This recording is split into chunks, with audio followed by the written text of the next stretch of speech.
Hello guys, welcome back to my YouTube channel bank Veda. ಇವತ್ತು SBI clerk notification ಬಂದಿದೆ, ನೀವು ನೋಡ್ಕೊಂಡಿರಬೇಕು. ನಾನು ಇದರಲ್ಲಿ ಈ ವಿಡಿಯೋದಲ್ಲಿ ನಿಮಗೆ ಎಷ್ಟು ವೇಕೆನ್ಸೀಸ್ ಇದ್ದಾವೆ, ಅಪ್ಲಿಕೇಶನ್ ಯಾವಾಗ ಹಾಕಬೇಕು, ಮತ್ತು last date, age limit, qualification ಏನು, ಎಕ್ಸಾಮ್ ಪ್ಯಾಟರ್ನ್ ಹೇಗಿದೆ, ಸ್ಯಾಲರಿ ಎಷ್ಟು, ಯಾವ ಸ್ಟೇಟ್ನಲ್ಲಿ ಎಷ್ಟು ವೇಕೆನ್ಸಿ ಇದೆ, ಇದು ನಾನು ನಮ್ಮ ಕರ್ನಾಟಕದ ಬಗ್ಗೆ ಅಷ್ಟೇ ಹೇಳ್ತೇನೆ. ಮತ್ತು ಮುಖ್ಯವಾಗಿ ನೀವು ಯಾವ ಸ್ಟೇಟಿಗೆ ಅಪ್ಲೈ ಮಾಡಬೇಕು, ಏನನ್ನು ಮೈಂಡಲ್ಲಿ ಇಟ್ಕೊಂಡು ನಾವು ಅಪ್ಲೈ ಮಾಡಬೇಕು ಅನ್ನೋದನ್ನು ನಾನು ಇವತ್ತು ತಿಳಿಸ್ತೇನೆ. ಇಲ್ಲಿವರೆಗೂ ನೀವು ನನ್ನ ಚಾನಲನ್ನು ಸಬ್ಸ್ಕ್ರೈಬ್ ಮಾಡ್ಕೊಂಡಿಲ್ಲ ಅಂತಂದರೆ ಸಬ್ಸ್ಕ್ರೈಬ್ ಮಾಡಿಕೊಡಿ. ಇದೇ ರೀತಿಯ ನಾನು ವೀಡಿಯೋಗಳನ್ನು ಮಾಡ್ತಾ ಇರ್ತೇನೆ ಬ್ಯಾಂಕ್ ಎಕ್ಸಾಮ್ ರಿಲೇಟೆಡ್ ಕನ್ನಡದಲ್ಲಿ. ಮತ್ತು ನಾನು ಎಡಿಟೋರಿಯಲ್ನ ಕನ್ನಡದಲ್ಲಿ ಎಕ್ಸ್ಪ್ಲೇನ್ ಮಾಡೋದನ್ನು ಕೂಡ ಈ ಚಾನಲನ್ನು ನಿಮಗೆ ತಿಳಿಸ್ತಾ ಇದ್ದೀನಿ. ಚಾನಲನ್ನು ಸಬ್ಸ್ಕ್ರೈಬ್ ಮಾಡ್ಕೊಂಡು ಇಟ್ಕೊಳ್ಳಿ. ಸ್ಟಾರ್ಟಿಂಗಲ್ಲಿ ನಾವು SBI ಕ್ಲರ್ಕ್ 2026 ವೇಕೆನ್ಸೀಸ್ ನೋಡ್ಬೇಕಂತಂದರೆ ರಿಕ್ರೂಟ್ಮೆಂಟ್ನಲ್ಲಿ 9124 ರೆಗ್ಯುಲರ್ ವೇಕೆನ್ಸೀಸ್ ಪ್ರಕಟ ಅಂದರೆ ಬಿಟ್ಟಿದ್ದಾರೆ. ಮತ್ತು ಈ ಪೋಸ್ಟ್ ಏನಂತಂದರೆ ಜೂನಿಯರ್ ಅಸೋಸಿಯೇಟ್ ಅಂದರೆ SBI ಕ್ಲರ್ಕ್ ಅಂತೀವಲ್ಲ, ಇದರಲ್ಲಿ ನಿಮಗೆ ಮತ್ತೆ ಏನಂತಂದರೆ ಸ್ಟೇಟ್ ವೈಸ್ ವೇಕೆನ್ಸೀಸ್ನ ನಾವು ಸ್ಟೇಟ್ ವೈಸ್ ಹಾಕ್ತೇವೆ. ನಮ್ಮ ಕರ್ನಾಟಕಕ್ಕೆ ವೇಕೆನ್ಸಿ ಏನಂತಂದರೆ 760 ರೆಗ್ಯುಲರ್ ಇದೆ, ಮತ್ತು ಕರ್ನಾಟಕ ಬ್ಯಾಕ್ಲಾಗ್ ಕೂಡ ಇದೆ 39. ಆವಾಗಲೇ ಮತ್ತು ಬ್ಯಾಕ್ಲಾಗ್ ವೇಕೆನ್ಸೀಸ್ ಕೂಡ ಬಿಟ್ಟಿದ್ದಾರೆ, ಆವಾಗಲೇ ನೀವು ನೋಡಿದ್ದೀರಾ. ಇದು ಈ ಸರಿ ಕೂಡ 39 ಬ್ಯಾಕ್ಲಾಗ್ಸ್ ಇದೆ ನಮ್ಮ ಕರ್ನಾಟಕಕ್ಕೆ. ರೆಗ್ಯುಲರ್ 760 ಇದೆ. ಇಂಪಾರ್ಟೆಂಟ್ ಡೇಟ್ ಏನಂತಂದರೆ ಆನ್ಲೈನ್ ಎಕ್ಸಾಮ್ ಅಪ್ಲಿಕೇಶನ್ ಹಾಕೋದು ನೀವು 11 ಆಗಸ್ಟಿಂದ ಸ್ಟಾರ್ಟ್ ಆಗುತ್ತೆ. ಲಾಸ್ಟ್ ಡೇಟ್ ಅಪ್ಲೈ ಮಾಡೋದೇನಾಗಿರುತ್ತೆ ಅಂತಂದರೆ 31 ಆಗಸ್ಟ್ ಆಗಿರುತ್ತೆ. 20 ಡೇಸ್ ನಿಮಗೆ ಟೈಮ್ ಕೊಟ್ಟಿರ್ತಾರೆ. ನೀವು ಪೂರ್ತಿಯಾಗಿ ಒಂದು 4 ಡೇಸ್ ತಡೆದು ಆಮೇಲೆ ನೀವು ಅಪ್ಲಿಕೇಶನ್ನ ಹಾಕಿ. ಈಗ ಸ್ಟಾರ್ಟಿಂಗಲ್ಲಿ ಏನು ಹಾಕೋಕ್ಕೆ ಹೋಗಬೇಡಿ, ಒಂದು 4 ಡೇಸ್ 3 ಡೇಸ್ ಆಮೇಲೆ ವೇಟ್ ಮಾಡಿ, ಆಮೇಲೆ ನೀವು ಅಪ್ಲಿಕೇಶನ್ ಹಾಕ್ಕೊಳ್ಳಿ. ಮತ್ತು ನೀವು ಇಂಪಾರ್ಟೆಂಟಾಗಿ ನೋಟಿಫಿಕೇಷನ್ನ ಪೂರ್ತಿಯಾಗಿ ಓದ್ಕೊಳ್ಳಿ, ಒಂದು ಸ್ವಲ್ಪ ನಿಮಗೆ ಇನ್ನೂ ಕ್ಲಾರಿಟಿ ಸಿಗುತ್ತೆ. ನಮಗೆ ಎಜುಕೇಷನ್ ಏನು ಬೇಕಂತಂದರೆ ಜಸ್ಟ್ ನಾವು ಗ್ರ್ಯಾಜುಯೇಷನ್ ಕ್ವಾಲಿಫಿಕೇಷನ್ ಆಗಿದ್ದರೆ ಆಯಿತು. ನಾವು ಯಾವುದೇ ರೀತಿ ಅಡೆತಡೆ ಇಲ್ಲದೆ SBI ಕ್ಲರ್ಕ್ಗೆ ಅಪ್ಲಿಕೇಶನ್ ಹಾಕ್ಬೋದು. ಮತ್ತು ಏಜ್ ಲಿಮಿಟ್ ಏನಂತಂದರೆ 20 ಕೆಳಗಡೆ ಇರಬಾರ್ದು, 28 ಮೇಲೆ ಇರಬಾರ್ದು. ಆದರೆ SC/STಗೆ 5 ವರ್ಷ ರಿಲ್ಯಾಕ್ಸೇಷನ್ ಇರುತ್ತೆ, OBCಗೆ 3 ಇಯರ್ಸ್ ಇರುತ್ತೆ. ಮತ್ತು ಬೇರೆ ಯಾವುದೇ ರೀತಿ ಇರುವಂತಹ ಎಲ್ಲದಕ್ಕೂ ಕೂಡ ರಿಲ್ಯಾಕ್ಸೇಷನ್ ಕೊಟ್ಟಿದ್ದಾರೆ. ನಾನು ಇಂಪಾರ್ಟೆಂಟ್ ಇರೋದನ್ನು ಹೇಳ್ತಾ ಇದ್ದೀನಿ. ಸೆಲೆಕ್ಷನ್ ಹೇಗೆ ಅಂತಂದರೆ ಸ್ಟಾರ್ಟಿಂಗಲ್ಲಿ ನಿಮಗೆ ಪ್ರಿಲಿಮ್ಸ್ ಎಕ್ಸಾಮಿನೇಷನ್ ಇರುತ್ತೆ, 3 ಸಬ್ಜೆಕ್ಟ್ ಇರುತ್ತೆ. ಅದರಲ್ಲಿ ನಿಮಗೆ ಯಾವುದೇ ರೀತಿ ಸೆಕ್ಷನಲ್ ಕಟ್ ಆಫ್ ಇರೋಲ್ಲ. ಮತ್ತು ಮೇನ್ಸ್ ಎಕ್ಸಾಮ್ ಇರುತ್ತೆ. ಮೇನ್ಸ್ ಎಕ್ಸಾಮ್ನಲ್ಲಿ ನಿಮಗೆ ಸೆಕ್ಷನಲ್ ಕಟ್ ಆಫ್ ಇರುತ್ತೆ. ಮತ್ತು ನೀವು ನಮ್ಮ ಸ್ಟೇಟಲ್ಲೇ ಇದ್ದೀರ ಅಂತಂದರೆ, ನಾವು ಸ್ಟೇಟ್ನವ್ರು ಆಗಿದ್ದರೆ ನಿಮಗೆ ಕನ್ನಡ ನೀವು ಸಬ್ಜೆಕ್ಟಾಗಿ ಕಲ್ತಿದ್ದೀರ ಅಂತಂತಂದರೆ ನಿಮಗೆ ಯಾವುದೇ ರೀತಿ LPT ಇರೋದಿಲ್ಲ.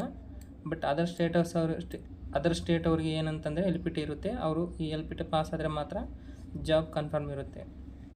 ಫಿಲಿಮ್ಸ್ ಮಾರ್ಕ್ಸ್ ನಿಮ್ಮ ಫೈನಲ್ ಮೆರಿಟ್ಗೆ ಆಗೋದಿಲ್ಲ, ಯಾಕಂದರೆ ಮೇನ್ಸ್ ಇಂಪಾರ್ಟೆಂಟ್ ಆಗಿರುತ್ತೆ. ನಿಮ್ಮ ಮೇನ್ಸ್ ಪಾಸ್ ಆದರೆ ಮಾತ್ರ ಜಾಬ್ ಬರುತ್ತೆ.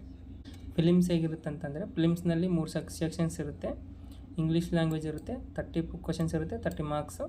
ನ್ಯೂಮೆರಿಕಲ್ ಅಬಿಲಿಟಿ ಇರುತ್ತೆ, 35 ಕ್ವಶನ್ಸು, 35 ಮಾರ್ಕ್ಸು. ಮತ್ತು ರೀಸನಿಂಗ್ ಅಬಿಲಿಟಿ ಇರುತ್ತೆ, 35 ಕ್ವಶನ್ಸು, 35 ಮಾರ್ಕ್ಸ್ ಇರುತ್ತೆ. ಟೋಟಲ್ 100 ಮಾರ್ಕ್ಸ್ ಇರುತ್ತೆ. 100 ಕ್ವಶನ್ಸು 100 ಮಾರ್ಕ್ಸ್ ಇರುತ್ತೆ. 60 ಮಿನಿಟ್ಸ್ ಇರುತ್ತೆ. ಈ ಸೆಕ್ಷನ್ 20 ಮಿನಿಟ್ಸ್ ಇರುತ್ತೆ.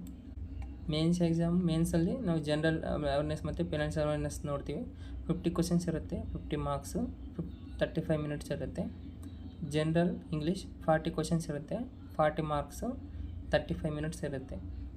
ಕ್ವಾಂಟಿಟಿವ್ ಆಪ್ಟಿಟ್ಯೂಡ್ 50 ಕ್ವಶನ್ಸ್ ಇರುತ್ತೆ, 50 ಮಾರ್ಕ್ಸು, 45 ಮಿನಿಟ್ಸ್ ಇರುತ್ತೆ. ರೀಸನಿಂಗ್ ಅಬಿಲಿಟಿ, ಕಂಪ್ಯೂಟರ್ ಆಪ್ಟಿಟ್ಯೂಡ್ ಸೇರಿ 50 ಕ್ವಶನ್ಸ್ ಇರುತ್ತೆ, 60 ಮಾರ್ಕ್ಸು, 45 ಮಿನಿಟ್ ಇರುತ್ತೆ. ಇದು ಇಂಪಾರ್ಟೆಂಟ್ ಆಗಿರುತ್ತೆ ಮೇನ್ಸ್ ಎಕ್ಸಾಮ್ಗೆ. ಲೋಕಲ್ ಲ್ಯಾಂಗ್ವೇಜ್ ನಮಗೆ ಭಾಳ ಇಂಪಾರ್ಟೆಂಟ್. LPT ಅಂತೀವಲ್ವ, ನಾವು 10th 12th ನಾವು ಸ್ಟಡಿ ಮಾಡಿರ್ತೀವಿ. ನಾವು ಕರ್ನಾಟಕದವ್ರಿಗೆ ಕನ್ನಡದವ್ರಿಗೆ ಯಾವುದೇ ರೀತಿ ಪ್ರಾಬ್ಲಮ್ ಇರೋಲ್ಲ. ನಾವು ಕರ್ನಾಟಕಕ್ಕೆ ಹಾಕ್ಕೊಂತೀವಲ್ವ, ಯಾವುದೇ ರೀತಿ ನಮಗೆ ತೊಂದರೆ ಇರೋಲ್ಲ. ಬೇರೆ ಲ್ಯಾಂಗ್ವೇಜ್ ಅವರು ಅಂತಂದರೆ ಅದರ್ ಸ್ಟೇಟ್ ಅವ್ರಿಗೆ ಇದು ಭಾಳಷ್ಟು ಎಫೆಕ್ಟ್ ಆಗುತ್ತೆ. ನಮ್ಮ ಸ್ಟೇಟ್ ಅವ್ರಿಗೆ ಯಾವುದೇ ರೀತಿ ಇದು ಎಫೆಕ್ಟ್ ಆಗೋಲ್ಲ, ಕನ್ನಡ ಮತ್ತು ಅದು ಸಬ್ಜೆಕ್ಟಾಗಿ ಕಲ್ತವ್ರಿಗೆ. ಸ್ಯಾಲ್ರಿ ಬೇಸಿಕ್ ಪೇ ಕೊಡ್ತಾರೆ, ಮತ್ತು ಎಲ್ಲ ರೀತಿ ಅಲೋವೆನ್ಸಸ್ ಇರುತ್ತೆ ನಿಮಗೆ. ಮತ್ತು ನೆಕ್ಸ್ಟ್ ನಿಮಗೆ ನೀವು ಬ್ಯಾಂಕ್ ಎಕ್ಸಾಮ್ ಮಾಡ್ತೀರ ಅಂತಂದರೆ ನೀವು SBI ಕ್ಲರ್ಕ್ನ ಮಿಸ್ ಮಾಡದೆ ಅಪ್ಲೈ ಮಾಡ್ಕೊಳ್ಳಿ.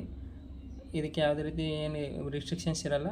ಎಲ್ಲ ಗ್ರ್ಯಾಜುಯೇಷನ್ ಮುಗಿತೆ ಅಂತಂದರೆ ಎಲ್ಲರೂ ಕೂಡ ಅಪ್ಲೈ ಮಾಡ್ಬೋದು. BCom ಸೈನ್ಸು ಆರ್ಟ್ಸು ಎಲ್ಲ ಗ್ರಾಜುಯೇಷನ್ ಮಾಡಿದವರು ಕೂಡ ಇವನ್ ಎಲ್ಲರೂ ಕೂಡ BTech ಮಾಡಿದವರು ಕೂಡ ಅಪ್ಲೈ ಮಾಡ್ತಾರೆ. ಇದಕ್ಕೆ ನೀವೆಲ್ಲರೂ ಕೂಡ ಅಪ್ಲಿಕೇಶನ್ನ ಹಾಕ್ಬೋದು.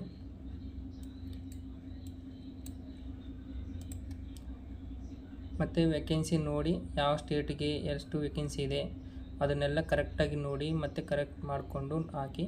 ಮತ್ತು ವೇಕೆನ್ಸಿ ಜಾಸ್ತಿ ಇದೆ ಅಂತ ಬೇರೆ ಸ್ಟೇಟಿಗೆ ಹೋಗಬೇಡಿ. ಅಲ್ಲಿ ನಿಮಗೆ ಮತ್ತೆ ಲ್ಯಾಂಗ್ವೇಜು ಪ್ರಾಬ್ಲಮ್ ಆಗ್ಬೋದು. ಲ್ಯಾಂಗ್ವೇಜ್ ಕರೆಕ್ಟ್ ನಿಮಗೆ ಗೊತ್ತಿದ್ದಿಲ್ಲ ಅಂತ ಹೇಳೋಕ್ಕಾಗಲ್ಲ.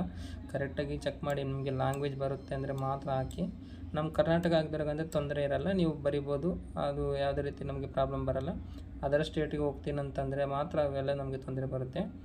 ವೇಕೆನ್ಸಿ ನೋಡಿ, ಯಾಕಂದರೆ ಅದು ಸ್ಟೇಟ್ ಲ್ಯಾಂಗ್ವೇಜ್ ನಮಗೆ ಬರಲೇಬೇಕು. ಯಾಕಂದರೆ ಬ್ಯಾಂಕ್ ಎಕ್ಸಾಮ್ನಲ್ಲಿ ಅದಕ್ಕೆಲ್ಲ LPT ಇರುತ್ತೆ. ನಾವು ಎಕ್ಸಾಮ್ಗೆ ನೋಡಿ ನಾವೀಗ ಚೆನ್ನಾಗಿ ಈಗ ಕಾಂಪಿಟೇಷನ್ ಜಾಸ್ತಿ ಇರುತ್ತೆ. ಬೇರೆ ಬೇರೆ ಸ್ಟೇಟಿಂದನೂ ಆಗ್ತಾರೆ, ನಮ್ಮ ಸ್ಟೇಟವರು ವರ್ಕ್ ಮಾಡ್ತಿರ್ತಾರೆ. ನಾವು ಚೆನ್ನಾಗಿ ಪ್ರಾಕ್ಟೀಸ್ ಮಾಡಬೇಕು. ಡೈಲಿ ಕ್ವಾಂಟ್ ಪ್ರಾಕ್ಟೀಸ್ ಮಾಡಬೇಕು ಮತ್ತು ಡೈಲಿ ರೀಸನಿಂಗ್ ಪ್ರಾಕ್ಟೀಸ್ ಮಾಡಬೇಕು. ಮತ್ತು ಇಂಗ್ಲೀಷಲ್ಲಿ ರೀಡಿಂಗ್ ಕಂಪ್ರೆಸ್ ಮತ್ತು ಗ್ರಾಮರ್ ಚೆನ್ನಾಗಿ ನೋಡ್ಕೋಬೇಕು. ಕರೆಂಟ್ ಅಫೇರ್ಸಲ್ಲಿ ಮತ್ತು ಬ್ಯಾಂಕಿಂಗ್ ಅವೇರ್ನೆಸ್ ಕೂಡ ನಾವು ಡೈಲಿ ತೊಗೊಂಡೋಗ್ಬೇಕು. ವೀಕ್ಲಿ ಮಾರ್ಕ್ ಟೆಸ್ಟ್ ಆಗಿರ್ಬೋದು, ಡೈಲಿ ಮಾರ್ಕ್ ಟೆಸ್ಟ್ ಆಗಿರ್ಬೋದು, ಸಿಗ್ನಲ್ ಟೆಸ್ಟ್ ಆಗಿರ್ಬೋದು ನಾವು ಮಾಡಬೇಕು. ಮತ್ತು ಮೇಯ್ನಾಗಿ ನಾವು ಪ್ರೀವಿಯಸ್ ಇಯರ್ ಕ್ವಶನ್ಸ್ನ ನೋಡ್ಕೋಬೇಕು. ಎಕ್ಸಾಮ್ ಪ್ಯಾಟರ್ನ್ ಹೇಗಿರುತ್ತೆ ಮತ್ತು ಎಕ್ಸಾಮ್ದು ಡಿಫಿಕಲ್ಟಿ ಹೇಗಿರುತ್ತೆ ಅಂತ ನಮಗೆ ತಿಳಿಯುತ್ತೆ. ಓವರಲ್ಲಾಗಿ ನೀವು ಇವತ್ತು ನಾನೆಲ್ಲ SBIನ ನೋಟಿಫಿಕೇಷನ್ ತಿಳಿಸಿದ್ದೀನಿ. ಇನ್ನು ನಿಮಗೆ ಏನಾದರೂ ಡೌಟ್ ಇದ್ದರೆ ನನಗೆ ಮೆಸೇಜ್ ಮಾಡಿ, ಕಾಮೆಂಟ್ ಮಾಡಿ, ನಾನು ತಿಳಿಸ್ತೇನೆ. ಧನ್ಯವಾದಗಳು. ನನ್ನ ಚಾನಲನ್ನು ಸಬ್ಸ್ಕ್ರೈಬ್ ಮಾಡ್ಕೊಳ್ಳಿ, ಲೈಕ್ ಮತ್ತು ಶೇರ್ ಮಾಡಿ. Thank you guys.